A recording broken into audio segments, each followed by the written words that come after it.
Go live. All right. And now we are live on Twitch and we are recording. So welcome, Aireka Harvell, founder of Nodat. Thank you. Glad to have you. I saw an interview with you a couple of weeks ago with actually, interestingly, my former classmate, Patrick Murphy. And, I saw heard some of the things you were talking about, and I said, well, I want to get her on, speaking to my class. So I'm getting an echo here. There we go. So I reached out and you agreed to speak with us. So I'm really excited. So welcome. Well, thank you. I love talking about this subject. After being an entrepreneur now for 4 years, it's amazing the things that I've come across and see how, my space it's needed in this space, in this industry. So I love talking about it and just sharing my experiences. So thank you. Great. So just tell us a little bit first about who you are. So I'm Aireka Harvell. I'm the founder of Nodat Inc., which is the first mobile and actions incentives-driven marketing platform for small and medium businesses. We were designed out of the need for my 14-year-old son to go to a water park that we missed after getting teased on Snapchat by his friends. We had gone all summer not knowing about this water park, and he ran in my room and he said, "Mom, did you know there was a new water park here?" And I said, "No, I didn't know that." And found out that he found out about it from his friends on Snapchat. So I started calling around and asking my family and friends if they had heard about it. And only one person had heard about this water park. And it didn't make sense to me that we could go all summer and not hear about a small business. And so then it dawned on me that I don't see small businesses a lot because we get a lot of our information off of social media, which we see the national companies who buy up all of the ad space. Right. And I mentioned to my son that someone needs to build an app that rewards locals for sharing what they know and call it Nodat. And he said, "Why don't you?" And that's how we got started. Cool. It's interesting in part because, teaching entrepreneurship, we have students. One of the classes I teach is new venture modeling, where they go out and they work on researching, developing a new business model. And so I've seen a variety of those types of concepts, but no one's ever actually gone and done it.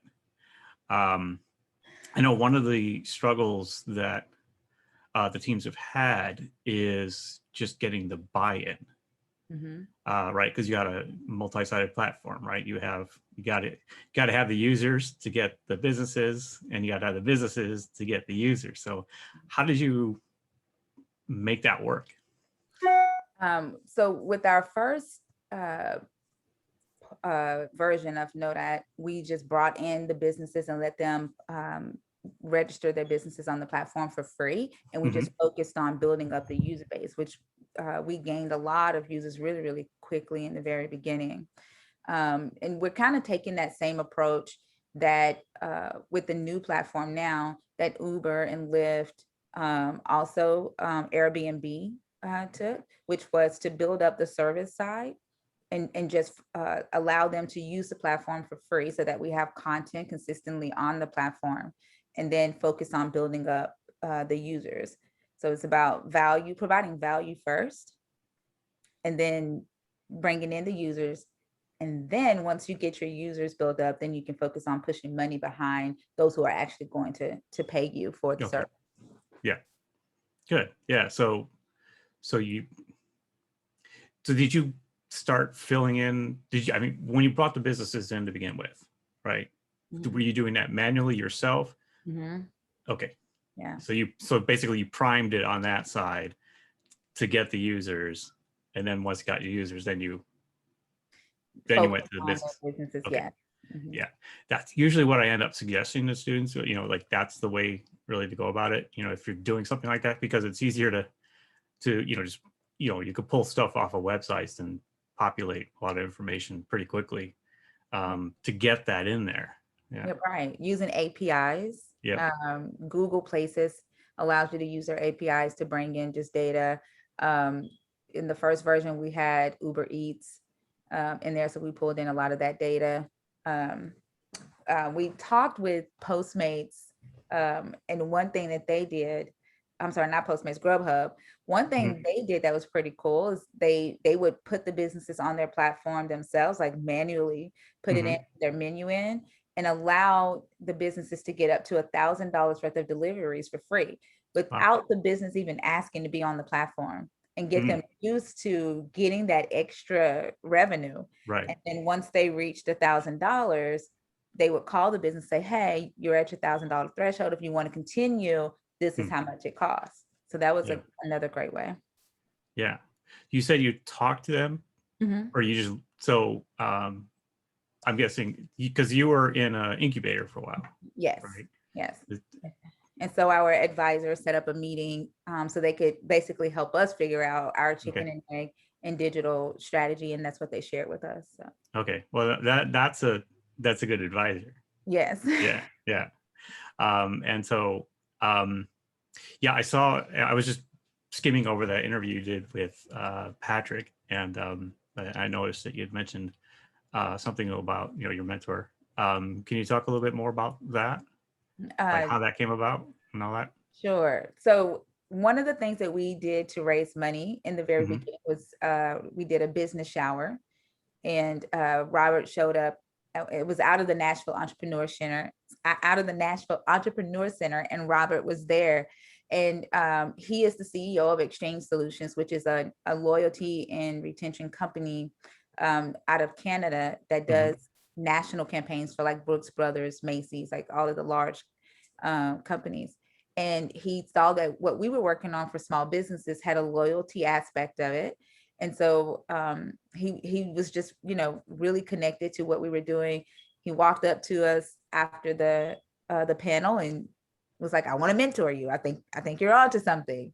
And so we've been meeting with him now for 2 years, about almost 2 years now. Yeah. And so you said a business shower. That's something I haven't heard of before.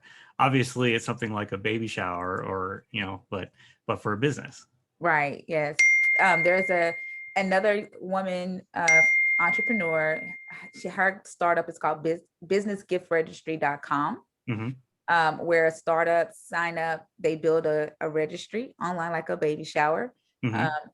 And on the day of the shower, you live stream from the actual shower, and people can give money. They can go to the registry and buy subscriptions, like you may need subscriptions to Canva, video editing and things like that. So it was pretty cool. Yeah, that's a pretty cool idea. I'm going to definitely remember that. I like that. Yeah, I don't know why we haven't heard of something like that before. So you talked about how you got this idea, and your son, right? It said just do it, right? So that's something that I hear all the time. It's like, hey, somebody should do that, right? And then I tell students, listen for that, right? Because when you hear somebody say, somebody should do such and such, they're telling you about a need. Exactly. Right. Yeah. So you gotta listen for that and take action on it. Yeah. Which you did. Yeah. Exactly. I spoke on Saturday at a women's conference, and it dawned on me that my son had introduced me to a need that I didn't even know I had, and didn't even know that small businesses had, because I was blind to small businesses, as the majority of the economy. As we see with COVID, when COVID happened, a lot of people have a new heightened conscience about small businesses and the importance they have in our economy. And we actually did a survey. We wrote a white paper during COVID, and we surveyed shoppers and asked how their shopping habits were going to change after COVID. And 89% of them said that they're going to shop with small businesses because they saw how bad small businesses struggled due to COVID, and how national companies were still able to turn a profit. Yeah. And so we did not like that. And so it when you can see, sometimes you don't know that you have a need until somebody else points Right. it out to you. Yeah. Now it'll be interesting to see how many people actually follow through with that. Because one thing we know, of course, is that people, you know, will respond in a survey with good intentions, but not actually follow up with the behavior. So, but that's our job. Our job is to right, remind them of that and change their behavior. So, right. yeah. So I assume that you're a big part of what you're doing is constantly gathering customer data and market research and all that. Yes. Yeah.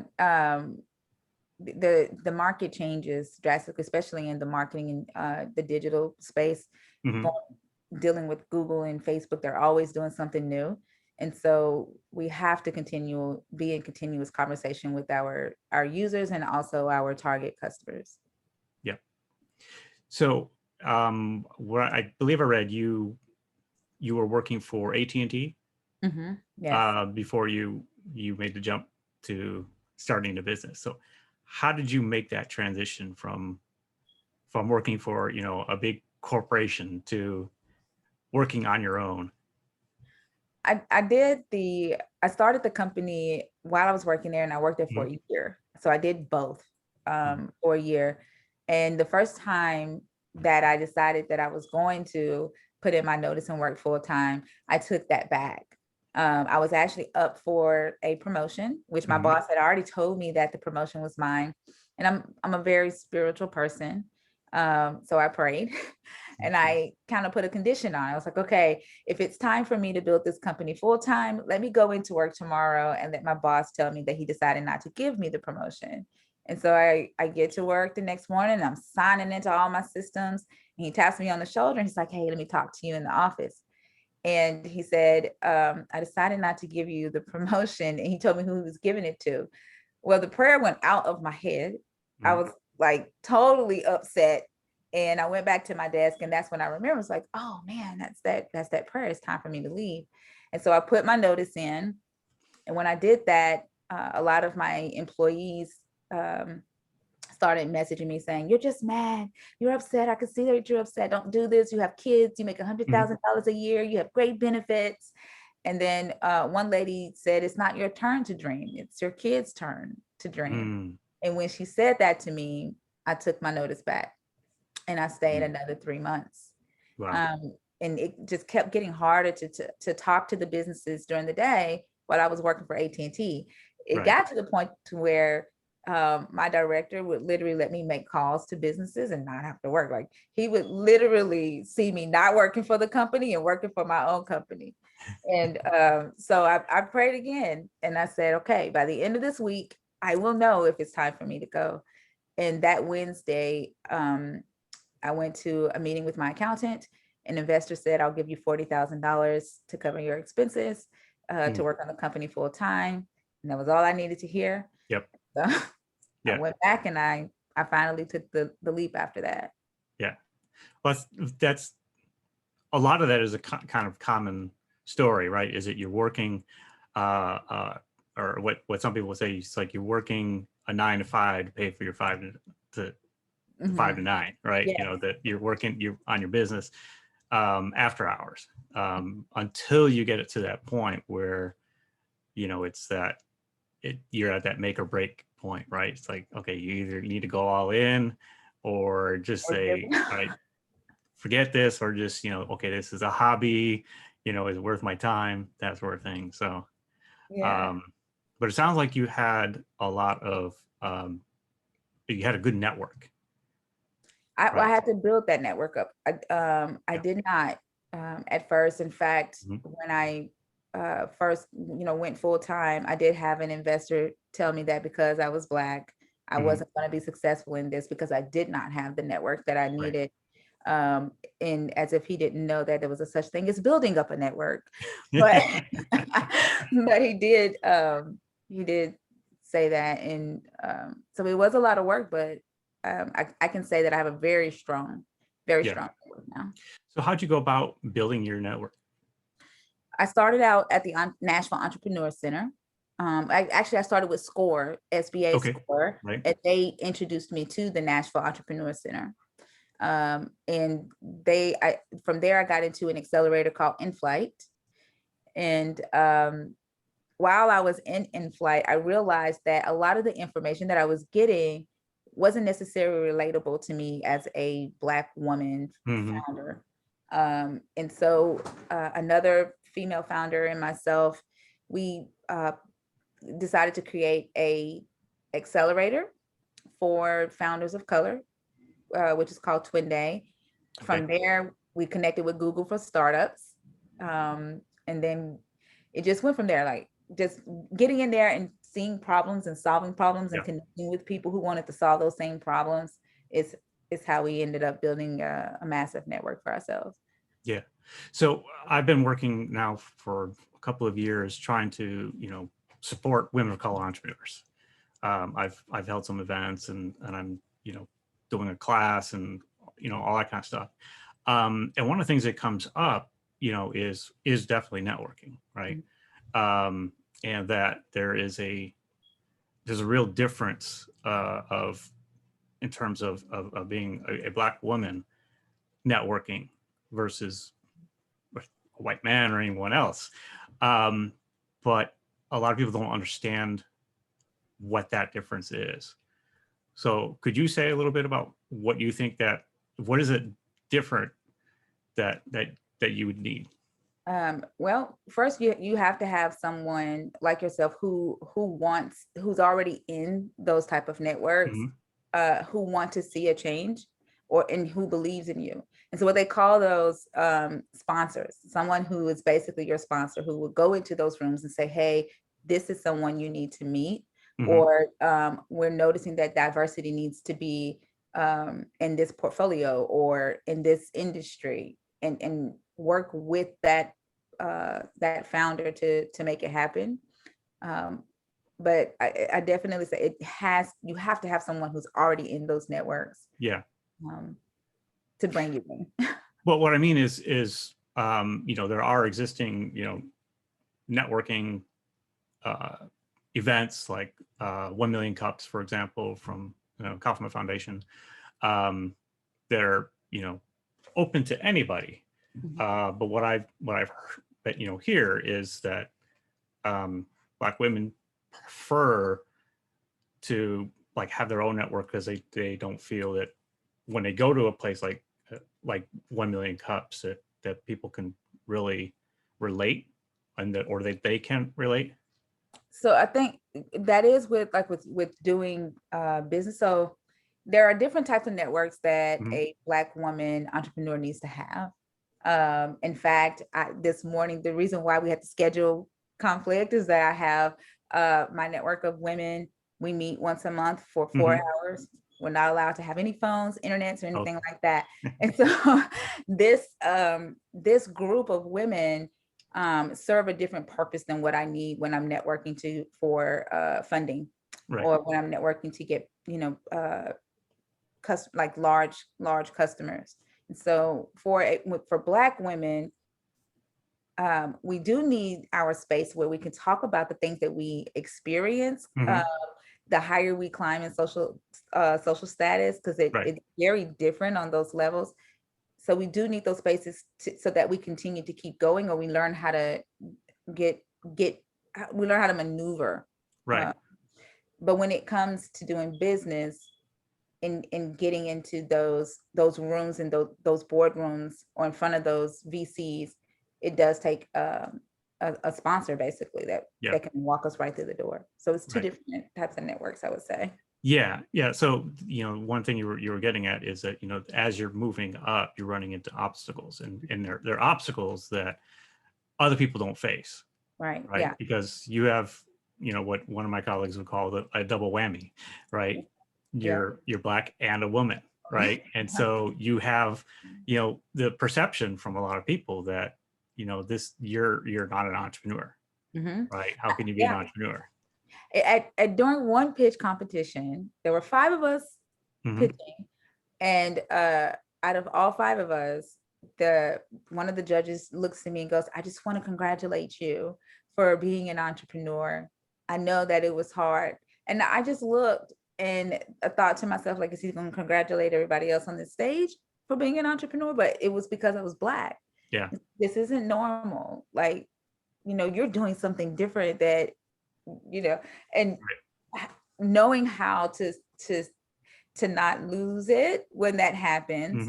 Mm-hmm. And just keeping your eyes focused on what it is that you're there to accomplish. And then at the same time, not allowing yourself to be disrespected to it, and be able to say, yeah, I'm an entrepreneur and I congratulate everyone on this stage, take that back. Yeah. Being able to do that with other female entrepreneurs who are like you and learning from them. How did you do it? How did you get through that? Yeah. That's important. Yeah. So, and so that's why it's really, necessary to have, that kind of a support network that, that, because people like me, we don't experience what you experience, right? We can do our best to empathize, but, it's not like we're ever in the positions or seeing, how people will react or treat you, firsthand, right?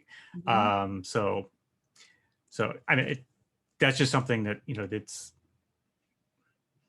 been trying to, when talking with people, in the Charleston community about, trying to get up, a network specifically for women of color entrepreneurs, and people are like, well, why don't they just go to what we already have? And it's like, well, it's different needs, and then it gets kind of hard to explain, you know what I mean? And you have to think too, like, people gravitate to what they already know. It's like, even I go to a lot of networking events now. I just love everybody. I tell them my parents literally raised me to see a man and a woman. And it wasn't until I became an entrepreneur that it like literally dawned on me that my Black skin actually mattered in that way. Yeah. And that's just the way I was raised. And some people don't understand when I say that. I've experienced I cannot say this word, but I've experienced racism at a very minimal level until I became an entrepreneur. And so when you go into these networking spaces where people gravitate to what they already know, one thing that we're not also paying attention to is that it's also the people of color who gravitate to what they already know, right. Because they don't know that this side of the room is going to openly receive them, and they have not been have not had that type of I didn't want to say training because it's not training, but education, should I say, to be able to feel comfortable stepping outside of their comfort zones. And right. And so that's another reason why those spaces are needed, so that they can get to that point where they're like, okay, yeah, yeah. So I read just very briefly about Twende, right? Is that and so I'm curious to know a little bit more about how that works, and then ultimately like what advice you would have for replicating that, like for us to do something like that here. Yeah. So Twende means, it's Kiswahili for let's go. And so what we felt at that time, Nashville's entrepreneur ecosystem was very one-sided. And if we did have some entrepreneurs of color in the city, but it was not talked about a lot, and we didn't know how to get connected with them or the resources in Nashville that wanted to help entrepreneurs of color. So we put together, it was supposed to be a one-day event for us to raise money for our businesses. So we put together that one-day event, and over 150 founders of color showed up. Wow. And so it kind of shocked us that there were that many in the city that we didn't know about. Yeah. So we didn't know how to find each other.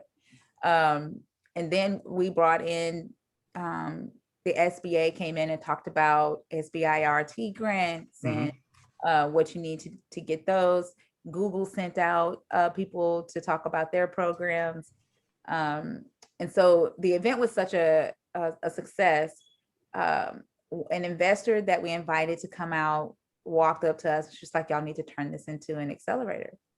You have all of these founders of color in this one place, and it needs to be an accelerator. So we did that without funding at first.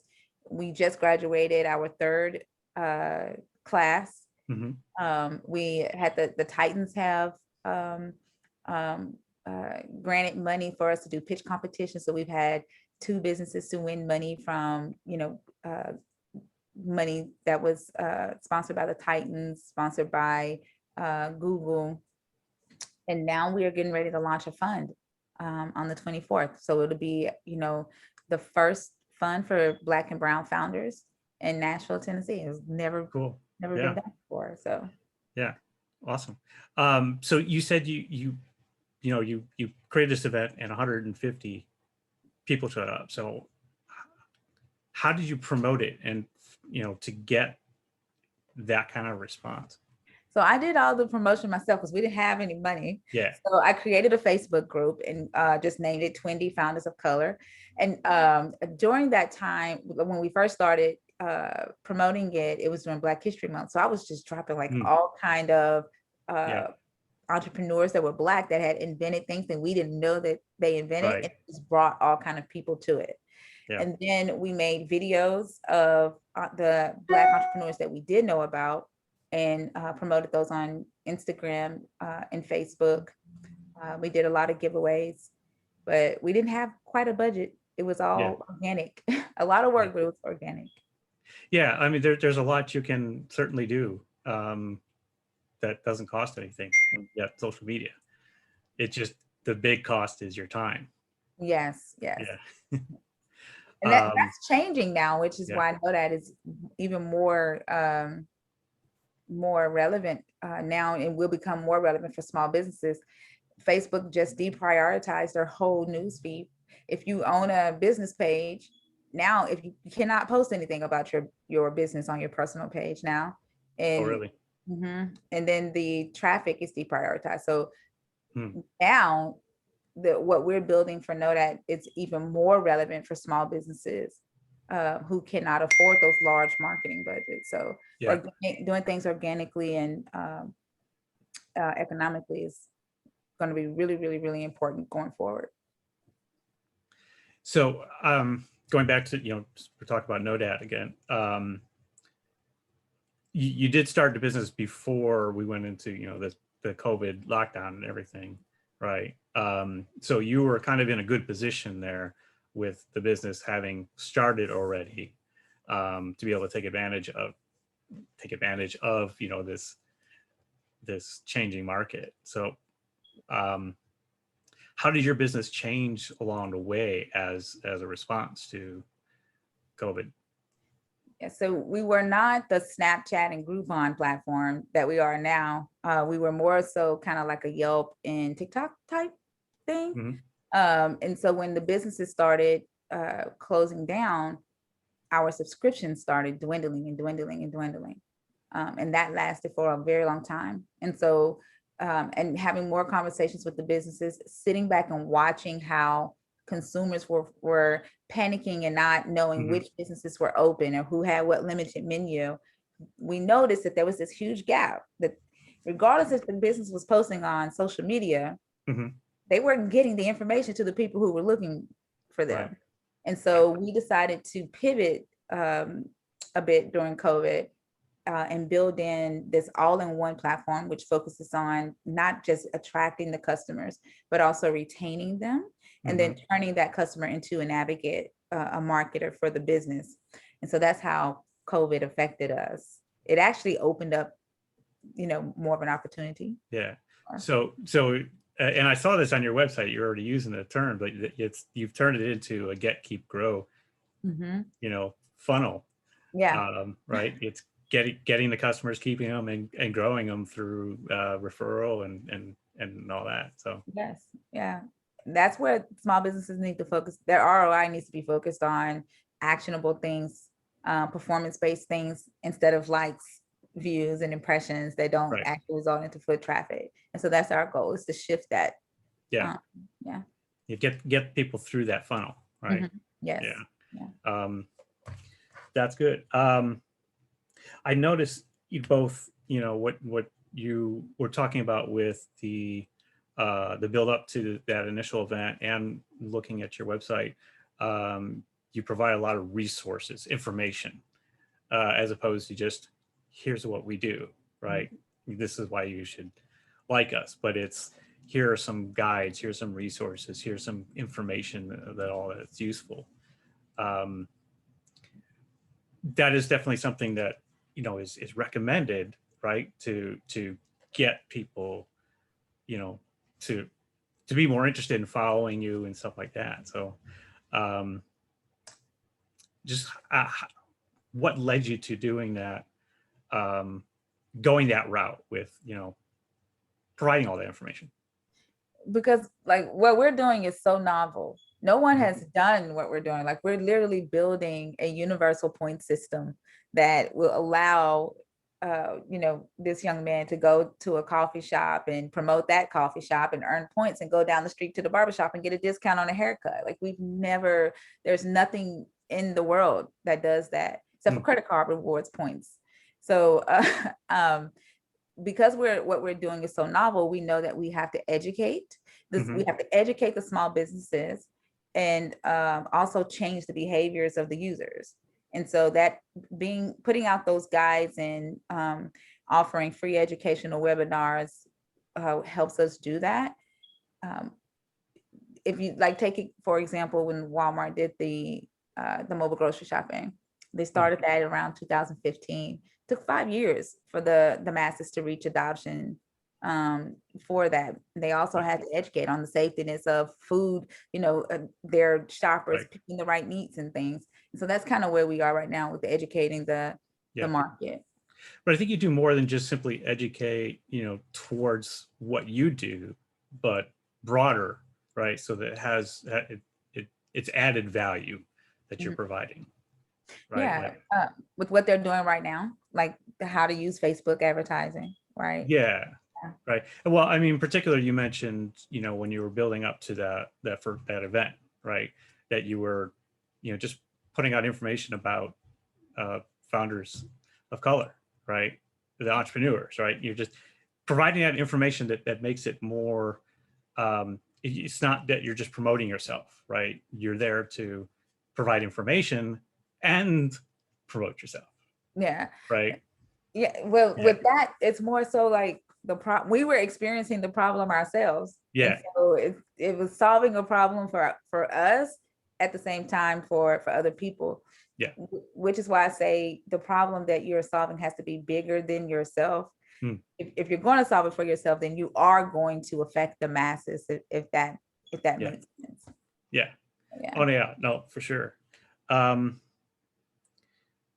So one of the things I noticed when I was looking into your website is I noticed that there are 2 different websites. There's Node Place and Node App. So what's the difference between those 2? Node Place is for the businesses where we share the resources where they sign up. Node App is where we get to have a lot of fun. It's for our users. We get to be silly there, tell them where to find the top 21 places to find a bachelor in your city. Things like that. So yeah. Okay. So that would be a little bit like into your keep strategy of just keeping the engagement going with people, right? Okay. So how do you decide to do like 2 different websites? Just knowing that, one, we didn't want the users going to the business's website and even just seeing like the strategy for that. Like scarcity is one of our strategies, and like we don't want them going to that. Okay, that's good. So let's see. One of the things you noted in the interview, I believe it was with the interview with Patrick, that you had, or maybe it was on your website, I forget now which it was, but you talked about having made a lot of mistakes along the way, and that your goal now is shifted much more towards educating people. Mhm. Yeah, we spent a lot of money on the first version of Know That because we Hmm. built the entire thing before we launched. And that that was one of the most costly mistakes that I've ever made. With I don't want any new entrepreneur to make that mistake. I've learned that you start off with your MVP and you make adjustments along the way. I've learned that Hmm. just because someone says, "Hey, this feature is going to be really cool," doesn't mean you should build it. Right. And so right now I mentor a lot of new entrepreneurs who have an idea and they want to turn that idea into an app. Um, um, like creating business plans, Hmm. networking. I just don't want whatever mistake I made, if I can Right. help an entrepreneur skip that, Right. that's my goal. That's Yeah. So, so I mean, how do you go about? I mean, what is your primary, mode for doing the education? So you're mentoring people. Mhm. How do they connect with you? Do you have something like a formal structure of something, or is it just sort of So I have a website. It's okay? erikaharvell.com, and there's a my calendar is on that site, Hmm. and an entrepreneur will schedule a time to talk Okay. to me. And I usually give an hour for free. I Hmm. also, with my university, Cumberland University, I'm a part of the alumni um, advisory group. And so Okay. I'm for entrepreneurs out of there. And then the Entrepreneur Center will send me people um, to mentor. Okay. Oh, Yeah. and I'm also SCORE. So they come Yeah. through SCORE as well. Okay. Yeah. Yeah. Do you see that? I mean, how do you balance, managing your own business while also, because you're a growing business, it demands a lot of time. How do Mhm. you manage that with mentoring? So I only take right now I only have three that I'm doing, and it's only one an hour. Right now it's an hour a week with one and then an hour a Okay. month with the other two. So I'm not doing well like I did myself during the SBA when the PPP was happening. Yeah. I took 2 days off and I let small businesses book with me back to back. Yeah. So I had meetings from 6 a.m. to 7 p.m. 2 days in a row. Wow. I'll do that sometimes, but it's usually just three at a time. Okay. Yeah. So you're not overextending yourself. Um, No. okay. Yeah. That's good. Well, I just want to remind, the students who are here, if you have questions, just go ahead and, raise your hand, um, the virtual, or, I can see you on the screen as well. Um, Otherwise, I just keep talking. um, okay, Christopher? Hey, so one of the things you mentioned was one of your coworkers said, it's not your time to dream, it's your kids' time to dream. I've heard from from entrepreneurship podcasts that a lot of people in your life that mean well are going to give you a whole lot of excuses not to take the risk and like step out on your own. Hmm. Um, other than that example, have you found that to be true? Absolutely not. I can tell you, my children, um, they because they see me, they also have an entrepreneurial spirit. Um, I have two that have graduated high school now and two that are still in school. They all have jobs, so they know they're learning responsibility. They're Hmm. also learning from me what it takes to build the dreams to build the life or the businesses that they want to build. Um, they also allow me to borrow from their faith. And so when you're a child, if your parents tell you that they're going to do something, you believe it and Hmm. you expect it. And so when I tell them that I'm going to build this $1 billion business, if they see days where mommy is like, "Oh my God, this is so hard. I can't do this no more." They come and say, "Mama, you come this far. Like you can't give up now." And so they are actually a big part of my support. Hmm. Um, my daughter told me the other day, she's like, "Man, we have grown so much as a family." And the education that they're getting just from watching this and being a part of this, it's, man, I don't even have a word for it. It's so amazing. Wow. Yeah. So they're kind of like your biggest cheerleaders. Absolutely. Yes, absolutely. Yeah. Well, I mean, that's good because, sometimes, you hear speakers, they'll talk about the difficulty that, running a business can cause within a family, right? Because your demands are really, split, more so even than, just simply working, right? Because running a business is more work than working. Yeah, it really is. And I tell, and that's one thing that they learned from me. It's like, you're going to work more when you work for yourself. It's not a piece of cake. Right. And they say, I know, I see you, I know. And I talked to a woman who had 7 children, Wow. and she has built a $14 million business as a mother of 7. Wow. And when I asked her, I said, can I ask you, how are you doing that with 7 children? To her, it looked like, why are you asking me that? I just have 7 children. It has nothing to do with it. but she just basically laid it out. Like, I mean, she has a husband. I don't. I'm a single mother of 4, but her husband was very supportive. They had, their jobs. Who's going to cook? Who's going to, take the kids to soccer class? Having a support system it's really, really important. No matter if you have kids or not, if you're doing it as a young man or a young woman, you still need that support system. And what is the man's name that wrote 4-Day Work Week? What's his name? I don't. Tim Ferriss. What is his name? Tim Ferriss. Tim Ferriss. He said he had mentioned something about how the ideal entrepreneur is a young kid who can couch surf, right?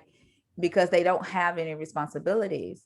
But then you got to think, if you already have a person who is already used to living paycheck to paycheck, they are too at the same time willing to do what they need to do to get the life that they want or to build that business. And so broadening the scope of what a true entrepreneur is, the heart of a true entrepreneur is that person who is willing to be okay with the bare minimum while they build up.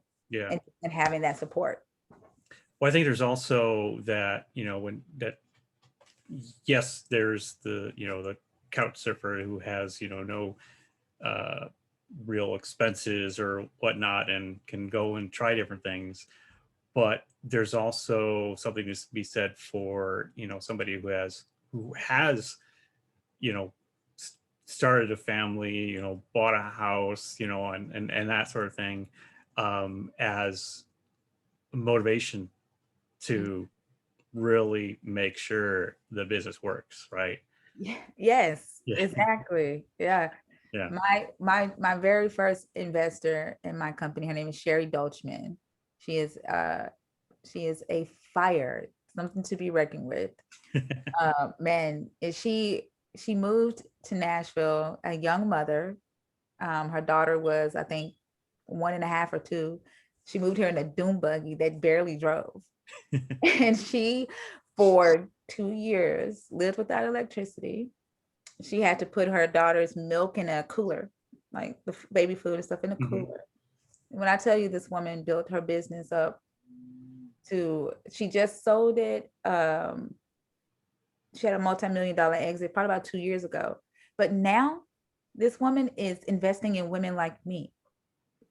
She is the vault that I was telling you about, the networking group. That's her new company. Like, she gets women together, and her goal is to get women to $1 million in $1 million in revenue. Yeah. And she has like these cohorts all over now, teaching women to do what she did. Yeah. So like, we can look and we can say, oh, an entrepreneur looks just like that. That's all he looks like. But then you're gonna be missing out on this whole powerful person who could probably do 10 times more. Then, you know what I'm saying? So we gotta broaden our scope. Yeah. That's been one of my goals for the last couple of years now, is to really help expand just the perception, of who is an entrepreneur. Because we don't really think about it, that when we're bringing in speakers and cases and examples and, stories, if we really look at it, they're almost all white men. And so it takes intention to actually go out and say, you know what, we need to make sure this is, we're representing everyone, that anyone can be an entrepreneur, right?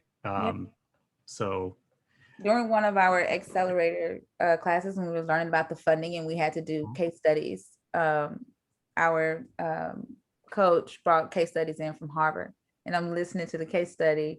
This girl raised $250,000 from her family, and she went to I can't think of the fashion label, and she automatically got a deal with them. And I'm just sitting there and look like, this does not apply to me, because there's nobody in my family that I'm going to raise $250,000 from. So I had to speak up, and I said, hey, I'm not learning anything because this doesn't apply to me. And she, had to go back and find other cases. And that's important. Like when you're teaching entrepreneurship to minorities, you have to make sure that it's relatable to them, because not everybody can do a friends and family round. Right. So yeah. So what else do you think would be necessary? Because one of the things I'm trying to do, right, is bring more diversity into our entrepreneurship program. And I've, had a little bit of success, but I'm always looking, for tips and advice on what more can we do. So one thing I'm doing is, one of the classes I'm teaching right now is one, it hasn't been taught in 12 years. It's minority entrepreneurship. So I'm teaching that, but I'm changing it to women and minority owned businesses, because one of the things that I've heard is that a lot of people don't see themselves as entrepreneurs, because that's sort of, got that perception of, the white man. And I think you had mentioned in the interview that, your parents, your mom or your dad, I think, right? Yeah. Right. Never thought of himself as an entrepreneur. It was just how he made money, right? Yeah, it was just a business. It was actually my ex-husband. We owned a barbershop, and never even considered ourselves entrepreneurs. It was just, we have this barbershop, and this is how we make money. Right. Because the word entrepreneurship or entrepreneur was never discussed in our homes as children. Yeah. And then when you think about it, in the minority, for Black entrepreneurs, less than, I think now we're at less than 1% of them are employer firms. Employer firms that actually have employees. And so if the majority are sole proprietors and they're working for themselves and they're working by themselves, then they don't see themselves as entrepreneurs. They see themselves as, a small business owner. And they equate entrepreneurship to, she has a tech company or a beauty brand or something like that. Right. But I think educating on the difference between, educating on the difference between entrepreneurship. It's all entrepreneurship, but explaining that, and then how to get to an employer, how to become an employer. Right. That's the problem that a lot are facing. Yeah, to grow beyond just what, is maybe just a side hustle or, or solopreneur, or whatever words that, people are using, to describe it. But getting to that growth. What do you think kind of holds people back from seeing that as a possibility, right? That you're taking that, the whatever it is you're doing for yourself as a business owner, but not hiring, not growing. What do you think is holding people back? There are several factors. One being able to just belief that they could do it. Two, not marketing, not treating your business like it is that. Treating it like it is a side hustle, not marketing it, only selling to your inner circle, which in the beginning you want to do that for testing. Right. But once you have proven that you have a product that people will buy, then you have to expand and go out to another group of people and keep expanding. Right. The issue is that that doesn't happen, and that's why they can't see themselves hiring the next. Yeah. Yeah, because there was September 2019, American Express put out the State of Women-Owned Businesses, right? And one of the surprising or not so surprising facts in there is that women of color start more businesses than anyone, and in particular, African American women start more businesses than anyone else. Mhm. But they also have the lowest income. Yes. Right. So there's that huge gap between, the business startup and the growth. Right.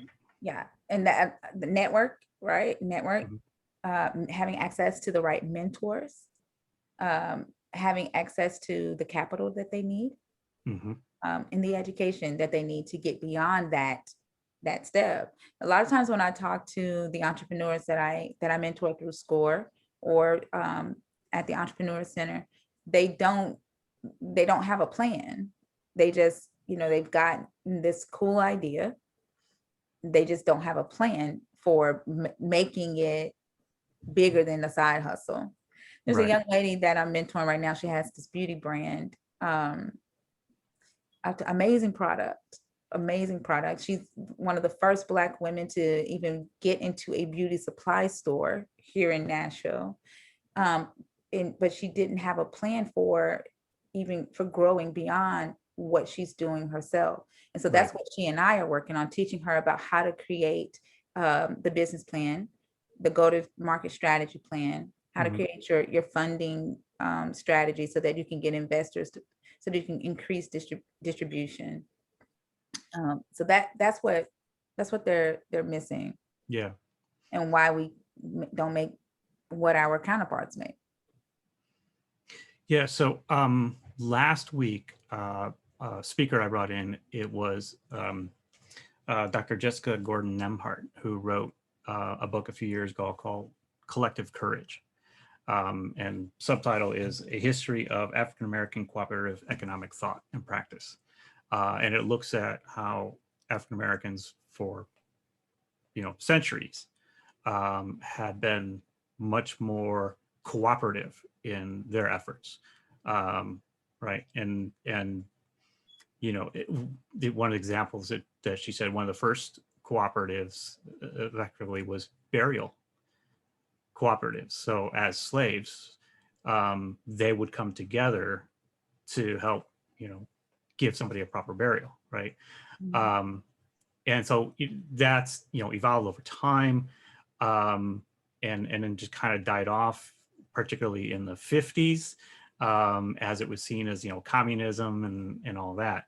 But one of the things she said is that they typically will start with like a study group, like just a group of people trying to learn, right, and then eventually create some kind of mutual aid society, and then build up from there. I think Right. that's what I could see trying to happen again. Mm-hmm. It definitely must have died off because it's not something that we're used Right. to in our community. It's Yeah. like we see all the time where we see the Asian or the Jewish community Mm-hmm. supporting each other. And a lot of times in our community, we say, well, why aren't we doing this? Like, why haven't we Right. adopted this? And I honestly don't. That's an interesting thought that you just gave me, that it died off because it was seen as communism. Mm-hmm. I honestly And don't. now there's also that perception that a co-op is just something white hippies do, right? I don't know. I haven't heard that. Oh yeah, well that is a common perception, right? It's a bunch of Okay. people getting together to make a co-op to sell organic produce, Oh wow. right? Okay. Like, well, one example of an actual co-op now is REI, the clothing, outdoor clothing Mhm. company. But yeah, like last fall I was working with my class with a nonprofit that works in what we call the neck area here in Charleston, where historically it was, heavy industry, right? Now it's residential, but of course it's predominantly African-American residential because the soil quality is terrible, right? It's all polluted and um, all that kind of stuff, right? So we were focused on, the environmental justice issues there. And I brought up this book, right? And this idea of like, those co-ops, right? To be able to, for the community to be able to help itself. Because, that one of the things he mentioned was, people are always trying to come in and help and then, bail out, right? That, they don't trust anyone from the outside, right? And so I brought this up and he's like, oh, don't mention the word co-op. That's not going to go over. And I'm like, okay. That's interesting. Yeah. I know that there was this susu thing going on. Like they were trying that, for a while. But I know right now there are a lot of groups being formed right now to help Black businesses, Black entrepreneurs. Even Black farmers are coming together. Yeah. So it's definitely being talked about and something that we're working on doing. The thing is that when we do that, there is talk about why does the Black community need to do that? If there is this negative perception put on it as if we're trying to block everybody else out, right. when we're simply just trying to build up our community, build up the businesses that we have by networking with each other, the same way as the white community has done, or the Asian community, or the Jewish community. Yeah. I mean, we know obviously, from history that African-American communities are coming from less wealth, right? Just because, of our terrible history, right? So the idea of, these co-ops will start out as mutual aid societies, right? So the idea is helping each other, right? Because someone else is going to come and help you out. Right. Yeah.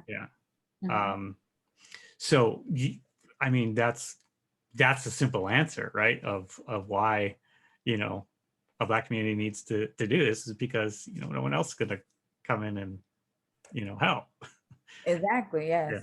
But what's interesting in this, idea of the co-ops is that this was something that W.E.B. Du Bois talked about a lot, was a big proponent of it, of requiring it to be taught in schools, to understand, the cooperatives and how that benefits and the historical roots of it from Africa, right? Of being that cooperative society. And, you think back to it and you think, well, you look at the economy today, right? And just imagine what would happen if we actually followed that kind of thinking of, a cooperative society as opposed to a competitive society. Yeah.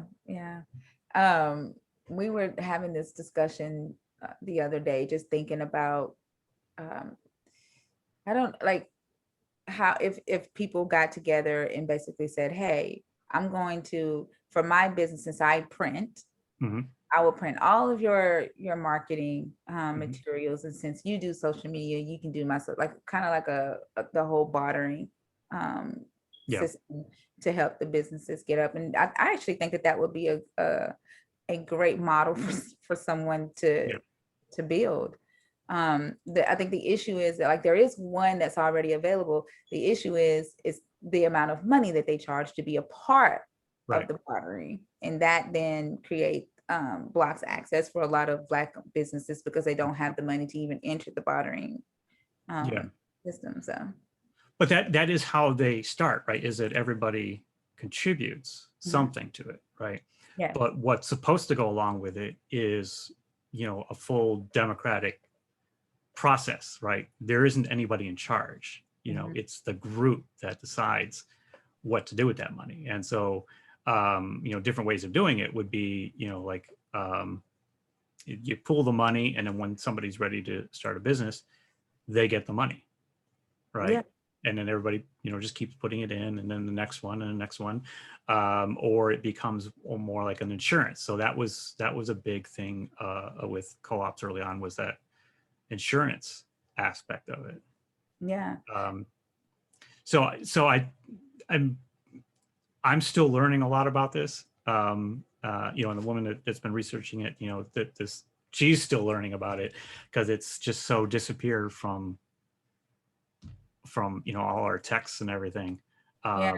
But it seems like, you know, it's something that I've been pitching a lot now, as I think it's a good concept. It's a very great concept. If you Yeah. think about it, like how many followers, like if you look, how many followers do people have on social media? Mm-hmm. Right? I have 3,000 some followers on TikTok, 5,000 on Yeah. Facebook, 11,000 on Instagram. If we all got together and said, hey, $1, I'm going to give $1 a month Mm-hmm. to this pot, build Yep. up this thing. Everybody gives $1 a month. That equals to like $11,000 in 1 month that you can give to one person to start Right. a business, and then you build it back up again. Yep. If we were to look, see, we actually have a lot of the tools that we need Yeah. to really fund ourselves Yeah. without going broke. But like you said, it's not in we were not taught that. It's not in Mhm. our mindset, so we don't think about it. But Well, I'll go ahead and promote the book. okay, Yeah. collective courage. Yes, Yeah. I think that is definitely something that we need to be thinking more about. Yeah, because you know, you're talking about, you know, that you have, you know, these groups getting together, right? And so that might be something, you know, they could just start with, right? Is, you know, learning a little bit about this history and what they could do with it, right? Yeah. How can they use it to, right? So not having to join this other group, but create their own, Mm-hmm. right? Yeah. And then another one creates their own, and another one creates their own, right? And they each, you know, are building themselves up. Yeah. Yeah. I'm gonna check that book out. A light bulb just went on in my Yeah, I like spreading ideas, you know. yeah, I guess thank you for that's that. like the TED motto or something. Thank you. I Yeah, mean, and it just makes sense. And yeah, like if we're already building, if you think about it, we are in these groups mhm, already. We're just yeah, not doing anything productive with them. right. Right. And so I mean, it makes Yeah, sense.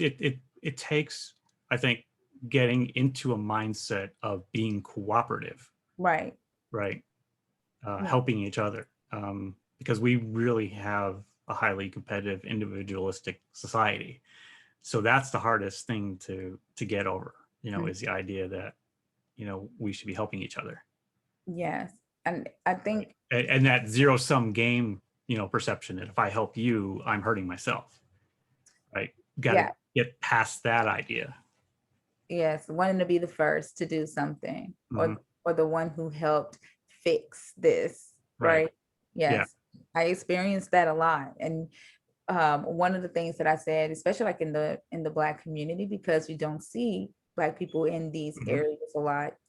And if you come across someone who thinks that you just might pass them, they're not going to help you, because then it's this, I was the first Black this, because a lot of us have that goal of being Yeah. the first Black something to do Right. something, which is Yeah. sad in 2021 that we have that goal, but But you're correct.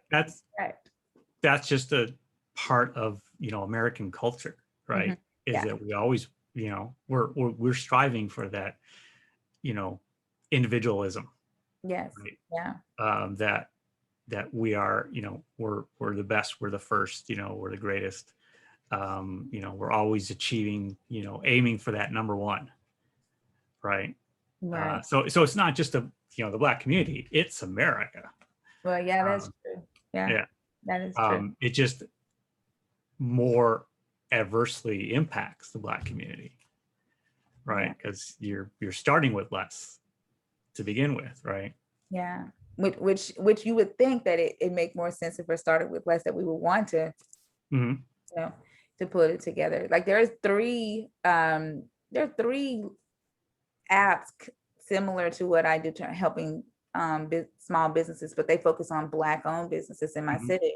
And I've gone to all of them and said, hey, it doesn't make sense for all of us to be in one city. Like, why not, come together?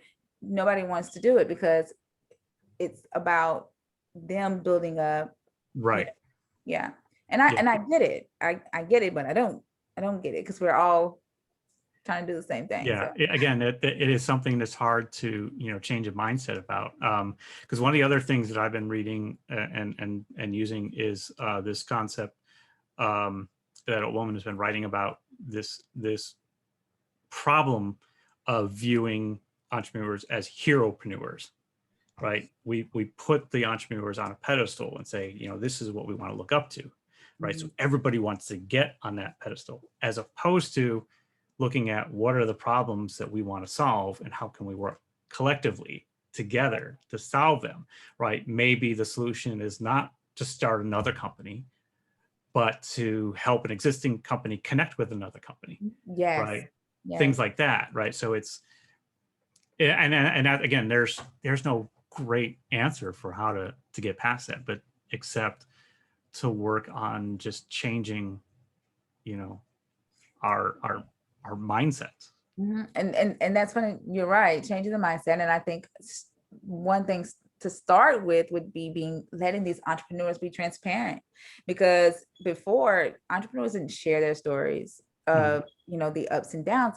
When we saw an entrepreneur, we saw the Mark Zuckerbergs, the founders of Instagram, selling their business for $1 billion, Yep. and it was an overnight thing.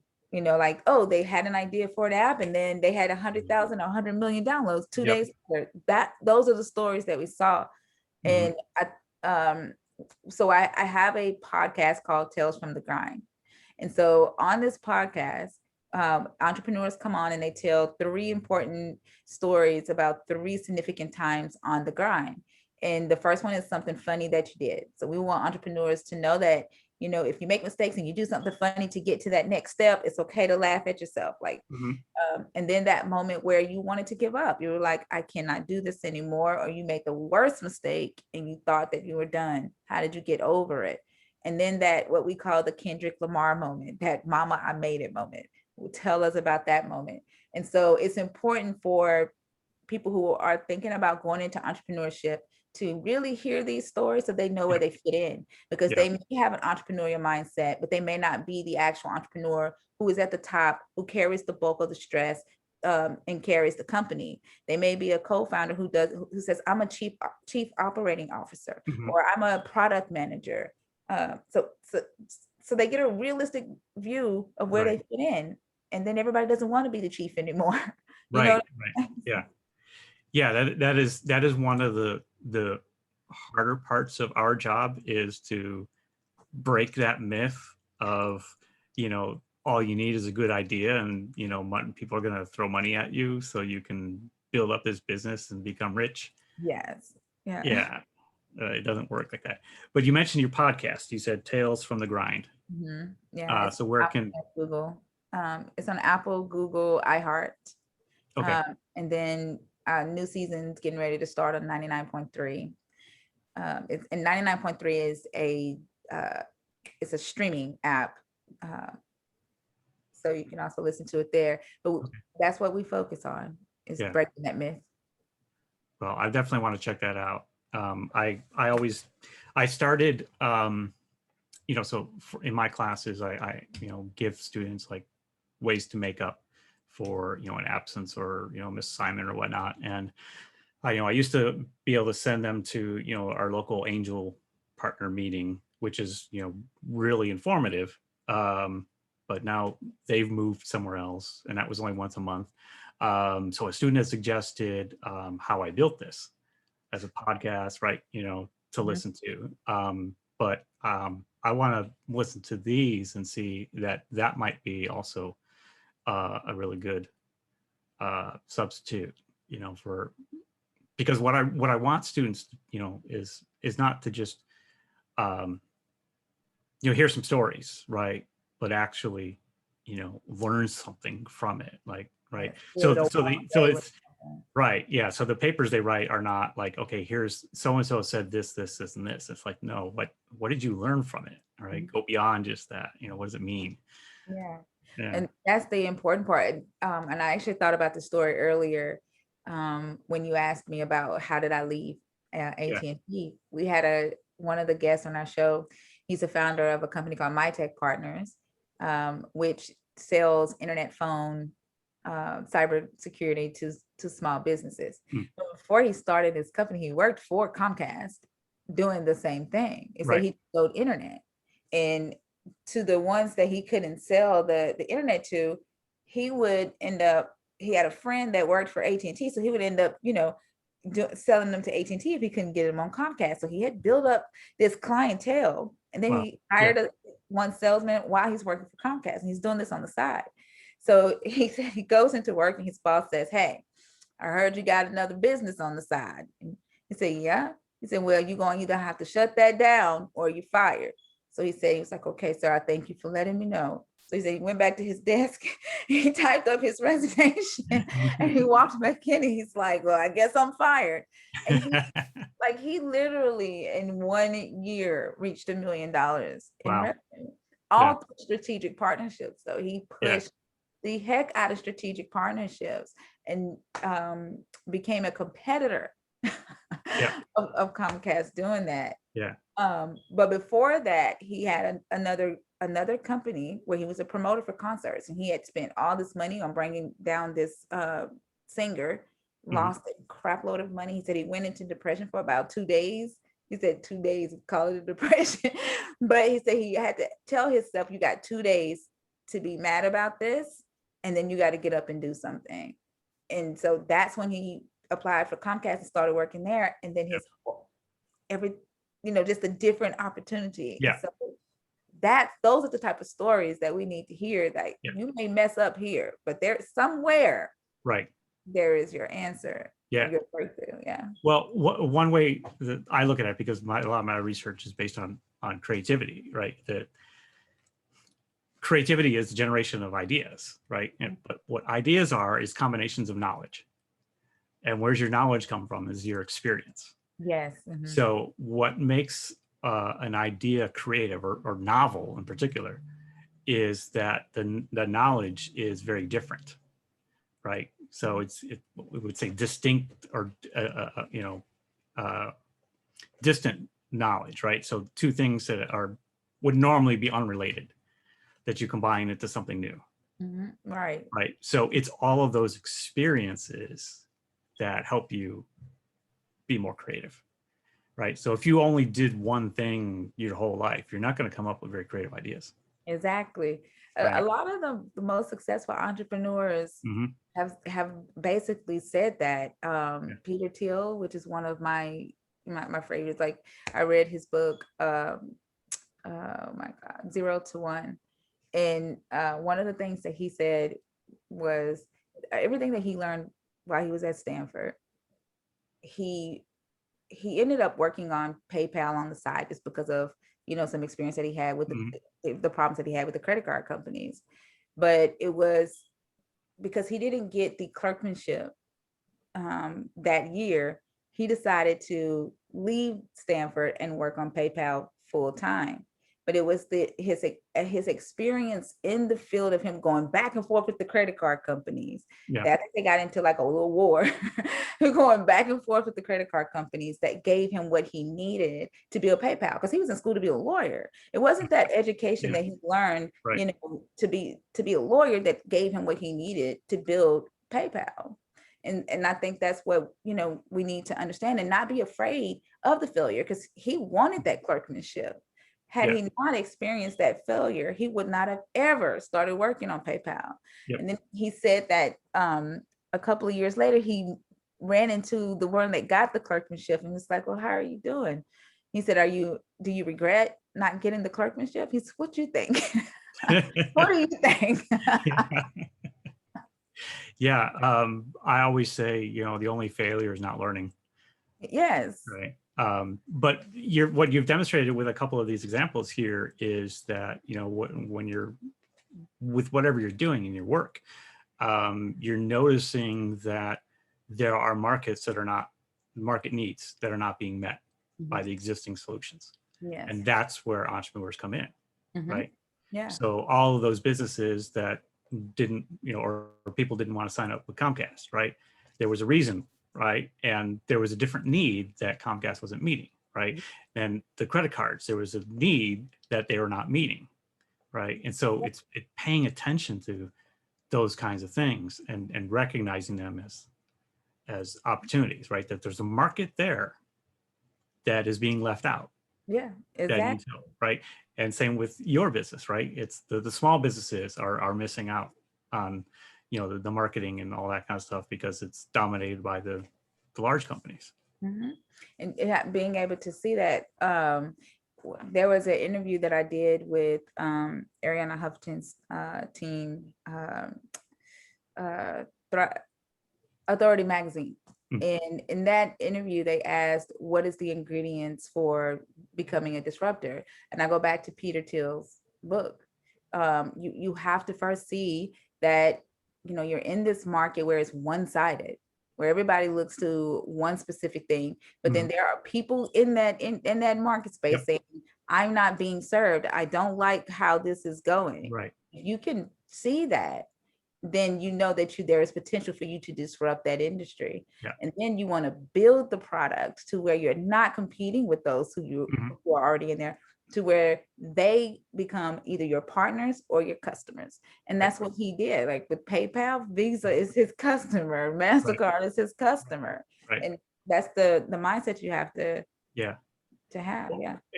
You know, I think about it, you know, is every market is like a bell curve, right? The main companies are focused on the big part of the bell, right? But you have those tails. Exactly. Right. And that's where you enter, right? Those are the niches. Yes. Right? Those are where the solution up here in the middle that everybody's going after does not fit, right? So if you think about it, the distance from that middle is how far off that solution is from working for you. Yeah, right. Exactly. And then you want to come in as quietly as you can and get up enough of the market. Right. Yes. Yeah. And own that niche. And then, you know, you get your buyout or, you know, whatever, which, yes, you know, yeah. Exactly. Yeah. I'm not sure how much time you have. I know I've already taken more than was supposed to, but if I don't know if any other students have any questions, but I'm happy to keep you here talking as long as you're willing. I do have one. I have to run downtown. I have a meeting with one of our business owners at 3:30. So. Ben, it looked like you were about to ask something, or you're muted. There we go. Sorry about that. Yep. Can you guys hear me? Yep. Okay, good.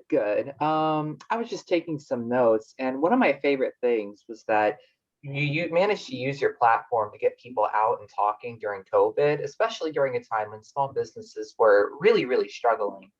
And I thought that was a genius idea. And it's something that was interesting to me because one of the things I'm trying to get better at is trying to understand like what ideas are worth taking advantage of. Like, is it like is it environmental factors you have to pay attention to? Is it social factors? It's a little bit of everything. But it's something I'm just trying to like, I guess, figure out. And I thought that maybe you'd be a good person to ask about that. Sure. I would say it is a little bit of everything. You want to make sure that it's a problem that people are willing to pay to solve, and not just creating something that's cool and new in the market. So if you think of like what are those things, the Fitbit, what are those fidget spinners? The fidget spinners? Yeah. Yeah, like they were really, really cool, but they were just a fad. It was a trend. If you look at Foursquare, well, they had the recipe. They changed the recipe, but they were solving a real problem, and then it died out because they decided to switch to something they thought that was a little bit more cooler. And so just making sure that you talk to, I would say, people who are not necessarily just your family and friends, because your family and friends love you. You have some that will tell you the truth, and some will just be like, oh yeah, I think that's so cool. Walk up to people at the grocery store, at the gas station, and tell them what you are planning on doing or the idea that you have, and then ask them, is this a problem that you're facing? Would you pay to get this solved? How Mhm. worrisome is this for you? Those are the problems that you want to seize the opportunity. Yeah. Yeah. And if you take my Entrepreneurship 320, you'll go through that, as Christopher can tell you. It's like, you have to go out there and talk to people. And the first thing that I have you asking is, tell me about, whatever it is, right? So tell me about shopping, and then how do you go about it? What do you like about it? What do you dislike about it? And all that. And then you present a solution, and you don't ask, would you buy this? It's, how would you use this? Mm-hmm. Why Yeah. would you use this? And what is the most that you would pay for it? Yeah. Then you want to find the ones who are a little bit cuckoo, the ones who will use it even if it doesn't work. Like, because they're going to be the ones that's going to help you really develop it and get it ready for what we call the early adopters, and then the laggards. Like, your early adopters are the ones who will jump on tech really, really quickly, but they're not going to do it if it's not working or haven't, proven to solve a problem. Then you have your laggards who wait to see that it works for everybody else before they jump on. And so that you want to work with those, what we call innovators. They're innovators. You want to find those and ask them to use whatever it is that you want to do, for free, and ask for their feedback. And then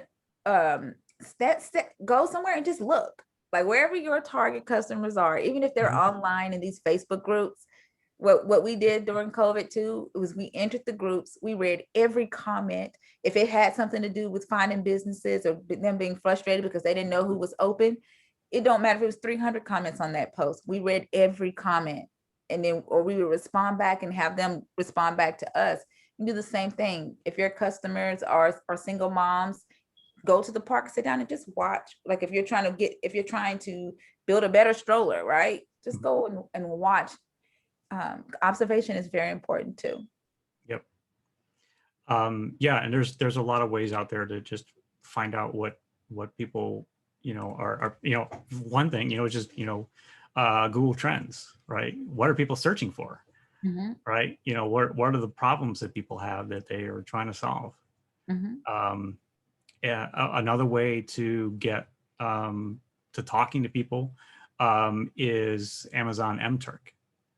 Right, you hire somebody basically to answer some questions for you. You pay them a couple of dollars and say, as long as you fit this profile, right? If it's a baby stroller for single mothers, right? You just have to meet some criteria, right? And then just talk to them. Say, tell me about what it's like, pushing a baby around. Yeah. And then listen.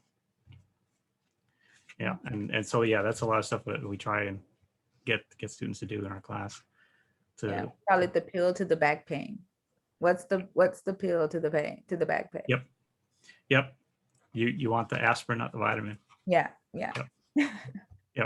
I got articles like that: aspirin versus vitamin, why pain is your most important resource. Stuff like that. So, yeah, they're some have read it in another class, some are reading it in the class now, and so that's a big focus. Because if you're not solving a pain, you have to market, right?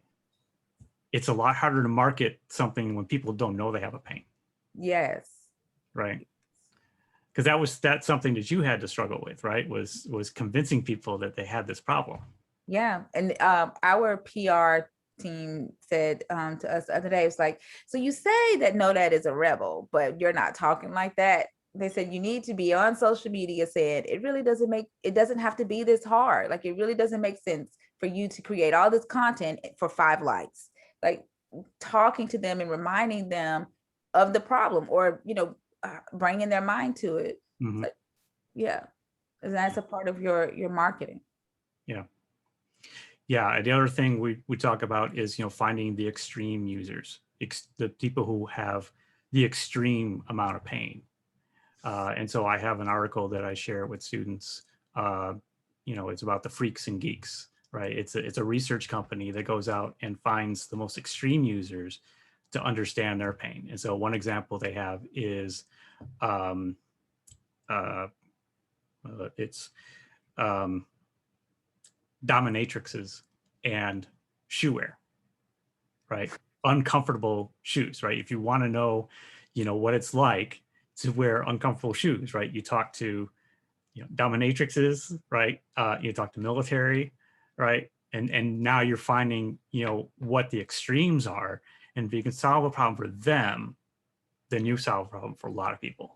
Yeah. Right. And they're also, because they have the biggest pain, they're willing to help you find a solution because they want a solution bad. Right. So then you want to, when you get ready to explain it, you yeah, want to make it to where your 10-year-old cousin or brother or sister can tell you what you're doing. And once the 10-year-old can repeat back to you what the solution is, then you got it. Yeah. And focusing on the benefit of the solution, not what it is. Yeah. What do you get out of it? Because everybody cares about what's in it for me. Right. Yeah.